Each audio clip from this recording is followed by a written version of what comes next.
నమస్కారం. గురువారం సందర్భంగా గురుబలం పెంచుకోవాలంటే గురుస్వరూపమైనటువంటి దక్షిణామూర్తిని అర్చన చేయాలి. దక్షిణామూర్తికి సంబంధించిన మంత్ర జపం చేయాలి. దక్షిణామూర్తికి అనేక రకాలైనటువంటి అవతారాలు ఉన్నాయని పౌరాణిక గ్రంథాలు తెలియజేస్తున్నాయి. దాంపత్య దక్షిణామూర్తి, వీణాధర దక్షిణామూర్తి, మేధా దక్షిణామూర్తి, గురు దక్షిణామూర్తి, అర్ధనారీశ్వర దక్షిణామూర్తి, ఇలా అనేక రకాలుగా దక్షిణామూర్తికి సంబంధించిన అవతార స్వరూపాలు ఉన్నాయని పౌరాణిక గ్రంథాలు తెలియజేస్తున్నాయి. ఆంధ్రప్రదేశ్లో తిరుపతి నుంచి 70 కిలోమీటర్ల దూరంలో ప్రధానంగా దాంపత్య దక్షిణామూర్తి ఆలయం ఉంది. ఆ దాంపత్య దక్షిణామూర్తి ఆలయంలో దక్షిణామూర్తిని పళ్ళికొండేశ్వరుడు అనే పేరుతో పిలుస్తారు.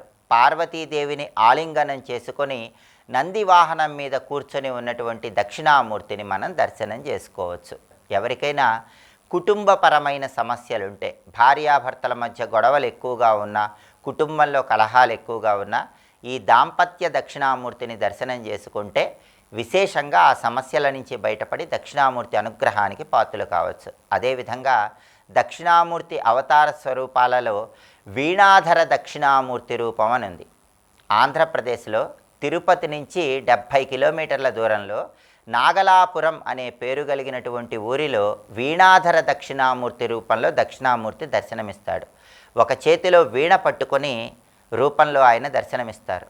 ఈ బంగారపు వీణ అనేటటువంటిది సకల కళలకు సంకేతం. కళారంగంలో విశేషంగా రాణించాలంటే నాగలాపురంలో ఉన్నటువంటి వీణాధర దక్షిణామూర్తిని ఒక్కసారైనా దర్శనం చేసుకుంటే ఆయన అనుగ్రహం వల్ల కళారంగంలో విశేషంగా రాణించవచ్చు. అలాగే మేధా దక్షిణామూర్తి, దక్షయజ్ఞం పూర్తయిపోయిన తర్వాత దక్షిణామూర్తి కోటప్ప కొండలో మేధా దక్షిణామూర్తి రూపంలో ఆవిర్భవించాడు. కాబట్టి విద్యార్థులు అద్భుతమైన ప్రజ్ఞా పాఠవాలు కలగాలన్నా, మేధాశక్తి పెరగాలన్నా మేధా దక్షిణామూర్తిని కోటప్ప కొండలో దర్శనం చేసుకోవాలి. అద్భుతమైన పాండిత్యం, అద్భుతమైన ప్రజ్ఞా పాఠవాలు, బ్రహ్మాండమైనటువంటి తెలివితేటలు ఇవన్నీ రావటానికి మేధా దక్షిణామూర్తి ఆలయ దర్శనం విశేషంగా సహకరిస్తుంది. కోటప్ప కొండకు వెళ్ళి మేధా దక్షిణామూర్తిని దర్శనం చేసుకోవటం వీలు కాని వాళ్ళు, విద్యార్థులు ఎవరైనా సరే, విద్యారంగంలో రాజయోగం కలగాలంటే, విద్యారంగంలో చక్రం తిప్పగలగాలంటే, అద్భుతమైన పాండిత్యం రావాలంటే, పోటీ పరీక్షల్లో అత్యున్నత స్థాయిలో రాణించాలంటే ప్రతిరోజు కూడా మేధా దక్షిణామూర్తి మంత్రాన్ని 21 సార్లు లేదా 11 సార్లు చదువుకోవాలి. ఆ శక్తివంతమైన మంత్రం ఏంటో ఇప్పుడు మనం చూద్దాం. ఓం నమో భగవతే దక్షిణామూర్తయే మహ్యం మేధాం ప్రజ్ఞాం ప్రయచ్చ స్వాహ. ఇది మంత్రం. ఈ మంత్రాన్ని రోజు చదువుకుంటే విద్యారంగంలో అద్భుత విజయాలను విద్యార్థులు అందిపుచ్చుకోవచ్చు. అలాగే దక్షిణామూర్తి అవతార స్వరూపాలలో గురు దక్షిణామూర్తి అవతార స్వరూపం కూడా ఉంది.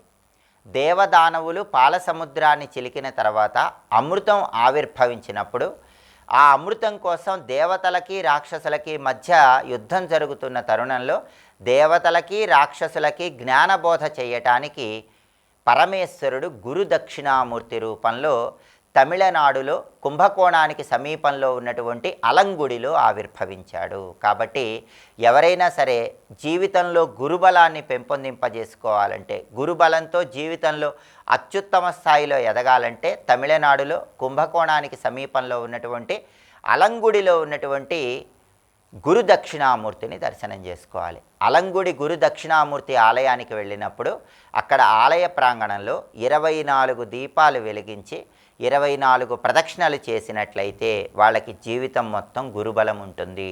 గురుగ్రహం అనుకూలించడం వల్ల తిరుగులేని విజయాలు జీవితంలో అందిపుచ్చుకోవచ్చు. అలాగే అలంగుడి దక్షిణామూర్తి ఆలయంలో దక్షిణామూర్తికి శనగల దండ అంటే ఎంతో ప్రీతిపాత్రం. కాబట్టి అలంగుడిలో ఉన్నటువంటి గురు దక్షిణామూర్తి ఆలయానికి వెళ్ళినప్పుడు శనగల దండ ఆయనకు సమర్పించడం ద్వారా కూడా సంపూర్ణంగా గురుబలాన్ని సిద్ధింపజేసుకోవచ్చు. ఇలా దాంపత్య దక్షిణామూర్తి, వీణాధర దక్షిణామూర్తి, మేధా దక్షిణామూర్తి, గురు దక్షిణామూర్తి, రకరకాల అవతార స్వరూపాలలో ఉన్నటువంటి దక్షిణామూర్తిని దర్శనం చేసుకుంటే విశేషమైన శుభ ఫలితాలు సిద్ధింపజేసుకోవచ్చు. ప్రధానంగా విద్యార్థులు అత్యున్నత స్థాయిలో రాణించటానికి, పోటీ పరీక్షల్లో బ్రహ్మాండంగా రాణించటానికి, తిరుగులేని ప్రజ్ఞా పాఠవాలతో విద్యారంగంలో అత్యుత్తమ స్థాయికి ఎదగటానికి ప్రతిరోజు కూడా చదువుకునేటటువంటి విద్యార్థులు ఏ మేధా దక్షిణామూర్తి మంత్రాన్ని స్నానం చేశాక 21 సార్లు లేదా 11 సార్లు చదివితే అద్భుత ఫలితాలు కలుగుతాయో ఇంకొకసారి చూద్దాం మరి. ఓం నమో భగవతే దక్షిణామూర్తయే మహ్యం మేధాం ప్రజ్ఞాం ప్రయచ్చ స్వాహ. మంత్రజపం చేయండి. మేధా దక్షిణామూర్తి అనుగ్రహానికి ప్రతి ఒక్కరూ సులభంగా పాత్రలు కండి. స్వస్తి.